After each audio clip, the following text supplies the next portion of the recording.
এদের সস্তা উপস্থাপনার ব্যবস্থাপনা দেখে অব্যবস্থাপনা এমন হয় এ যেন মানুষ নয়, স্প্রিং লাগানো কোনো পুতুল যেন লাফাচ্ছে।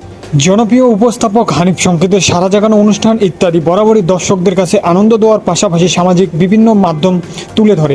গতকাল বাংলাদেশের টেলিভিশনে প্রচারিত ইত্যাদির ঠাকুরগাঁয়ের আলোচনায় ছিলেন ভারতীয় সাংবাদিক ময়ূর রঞ্জন ঘোষ বরফে মলম বিক্রেতা।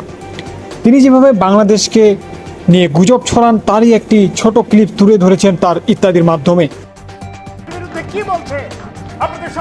যেটি দর্শকদের মাঝে তুমুল হাসির খোরাক জুটিয়েছেন। তিনি বলেন, এক ব্যক্তি কখনো হাঁটছেন, কখনো দৌড়াচ্ছেন, কখনো মিথ্যা গুজব ছড়াচ্ছেন, এমনকি বাংলাদেশ থাকবে না এর মতো উদ্ভট মন্তব্য করছেন। দর্শকরা সহজেই বুঝতে পারেন রিপাবলিক বাংলার ময়ূর রঞ্জন ঘোষের কথাই উল্লেখ করেছেন। দেশ রিপোর্ট, RJ আবির শো।